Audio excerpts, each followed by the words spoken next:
Today is Friday, May 12th. We'll tell you about a rush on the U.S. Mexico border and how it's being managed in overcrowded border cities. Also, the government has a new plan to crack down on a major source of pollution. And record-breaking heat is expected in parts of the U.S. this weekend. Plus, a possible medical breakthrough for toddlers with peanut allergies, who might be replacing Elon Musk as CEO of Twitter, and how Americans are planning to celebrate moms this weekend. Those stories and more news to know coming up. Welcome to The Newsworthy. All the day's news in around 10 minutes. Fast, fair, fun, and on the go. I'm Erica Mandy. Thanks so much for being here. You ready? Let's do this. Well, tens of thousands of people have rushed across the U.S. Mexico border this week, worried about changes to American immigration policy. And now that the changes have actually happened, officials are expecting another wave of border crossings. The surge continues because not everyone agrees on whether the changes will make it easier or harder for people to stay in the U.S. Title 42, which was in place since the early days of the pandemic, kept a lot of migrants from seeking asylum. But it didn't carry legal consequences, so many people tried to cross over and over again. Now that Title 42 is gone, migrants face being banned from re-entering the U.S. for 5 years and possible criminal charges. Mexico's president says to make things more complicated, a lot of people are getting mixed messages from smugglers and social media. So the U.S. government is trying to get the word out that migrants can only legally enter the U.S. and apply for asylum if they first apply online and seek protection in a country they've passed through on their way. But even if they do go through that legal process, they'll face a lot of backlog. Reuters cites federal officials who say detentions have hit record highs, and right now facilities are far over capacity. Because they are so overwhelmed, this week, Border Patrol agents started releasing some migrants, telling them to report to an immigration office later. But that's not going to keep happening. Last night, a federal judge blocked officials from being able to quickly release them, so things could get even more crowded. But extra troops, government employees, and nonprofit workers are on the border now to try and help deal with all of it. Remember last week we told you about the controversial death of a street performer in New York City? Well, today, a Marine veteran is expected to be arrested for that death. To recap, witnesses say the street performer was Jordan Neely. He was on the subway ranting about wanting to die when the former Marine came up behind him and put him in a chokehold until he appeared to stop moving. Neely later died in the hospital, and the medical examiner ruled his death a homicide. But the veteran's lawyers say their client did not mean to kill Neely, but was just trying to protect himself and other people on the subway. He spoke to police soon after the death, but was released at first, sparking outrage from protesters, some lawmakers, and Neely's family, who have been calling for an arrest. Others have pointed fingers at the mental health and prison systems in NYC for failing Neely, since he's been arrested dozens of times before and was reportedly identified by the city's homeless services as someone with specific needs. Now, the veteran Daniel Penny is expected to turn himself in to NYPD this morning to face charges of second-degree manslaughter. Well, this week, a federal judge struck down laws that say federally licensed weapons dealers cannot sell handguns to anyone under 21. So, in other words, the judge ruled that adults who are 18, 19, and 20 have rights to bear arms under the Constitution just like anyone else, and that those rights should not be restricted. He pointed out that it only makes sense since you only have to be 18 to join the military and vote, so that should be the standard here too. But the U.S. Justice Department is expected to challenge that ruling. Gun control advocates are pushing for that appeal, pointing to research that's shown young adults can be more impulsive and are responsible for a disproportionate number of deadly shootings in the U.S. For now, 18 to 20-year-olds still cannot buy handguns from licensed dealers until this ruling goes into effect, either next week or after the next legal challenges play out. Though they can still buy handguns in private sales or have a parent buy for them. For the first time, the EPA has a plan to tackle pollution from power plants. And we are talking about new and existing natural gas plants, as well as coal-fired plants. And that's big, since right now, the EPA says the electricity sector generates a quarter of all planet-warming pollution in the U.S. The EPA's new rules would give electric utility companies options to either install new carbon capture technology or switch to cleaner fuels like hydrogen so they can hit certain emissions targets. Supporters say these changes are going to have a great impact on both public health and the climate. But critics argue the rules are too strict, will hurt coal mining areas, and add strain to the nation's power grid. One industry trade group representing power suppliers says the rules will drive up energy costs and lead to power plant retirements. The rules are expected to raise average utility bills by 2% by the year 2030. Up next, the proposed rules will go through a 2-month public comment period before becoming official, and they could end up facing some legal challenges too. Stay tuned. Millions of people in the Pacific Northwest are bracing for an intense early season heat wave.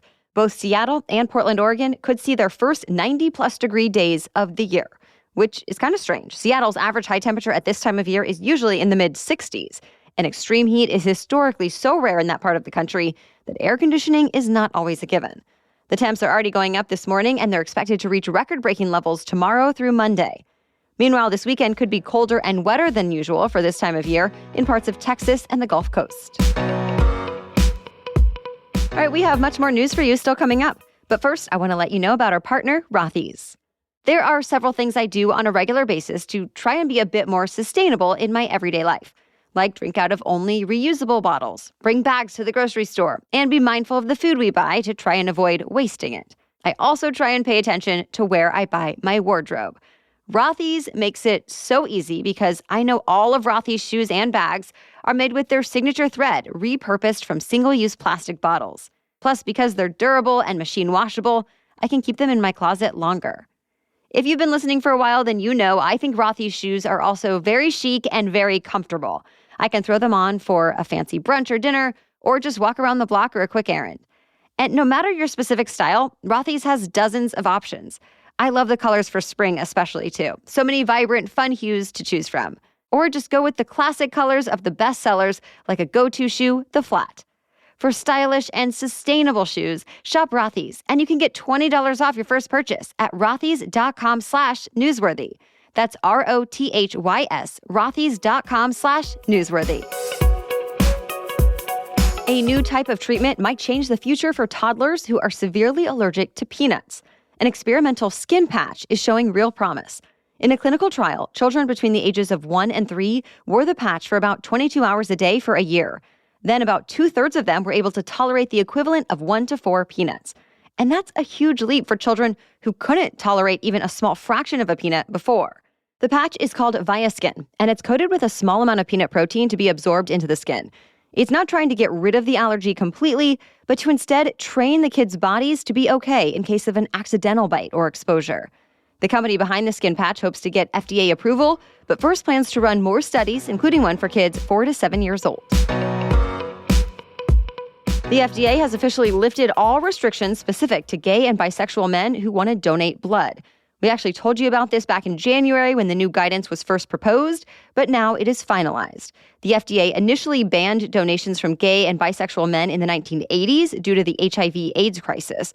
And while those restrictions have eased over time, they were never fully lifted until now.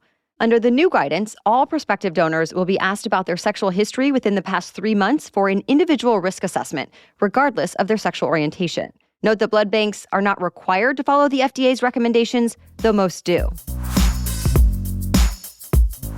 Twitter's owner, Elon Musk, says someone new will be replacing him as CEO of the company. He tweeted the plan yesterday, though he didn't say who his replacement will be.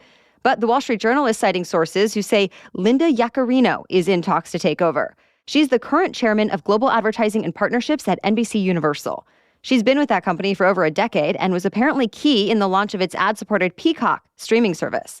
Whether she or someone else becomes CEO, Musk will still own Twitter, and he said in a tweet that he'll transition to being the company's executive chair and chief technology officer. Musk says the new CEO will start in about 6 weeks.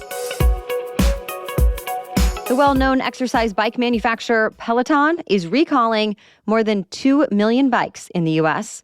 The reason? The bike's seat post may break and detach while someone's using it. Peloton has apparently received at least 35 incident reports about this, with some injuries like fractured wrists, cuts, and bruises from people falling off the bike. This recall impacts the Peloton bike's model PL01, sold from January 2018 through May 2023 in the U.S.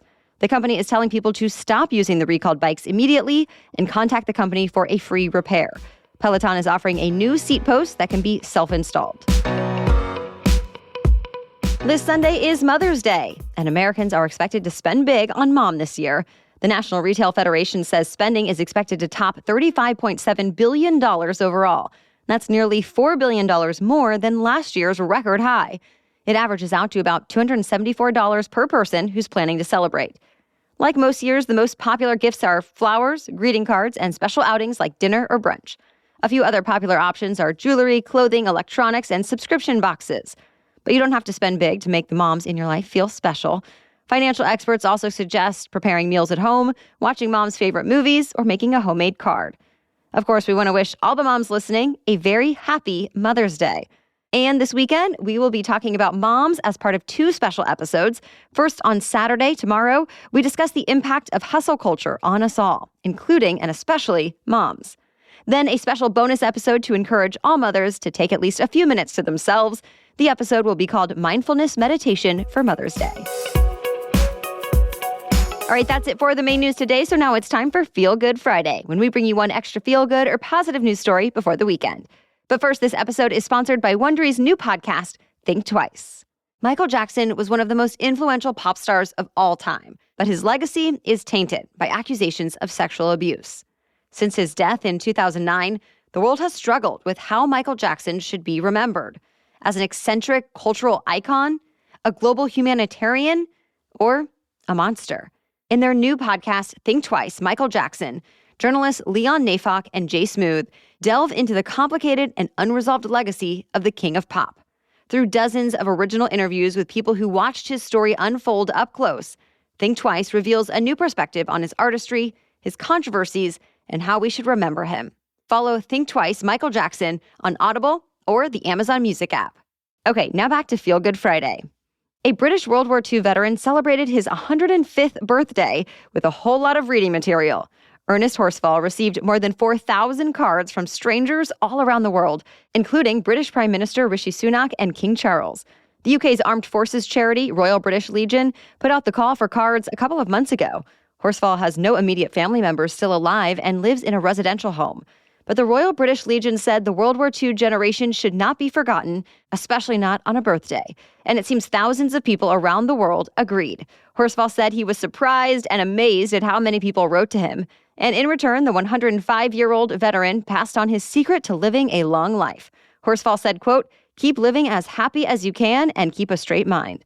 In other words, be optimistic. That was easy for him on his special birthday. He opened every card, then spent the rest of the day with his girlfriend. All right, thank you for listening. We will be back tomorrow with our special edition Saturday episode. Then join us again on Sunday for a special Mother's Day episode and Monday for your next news roundup. For now, thank you so much for listening and have a great weekend.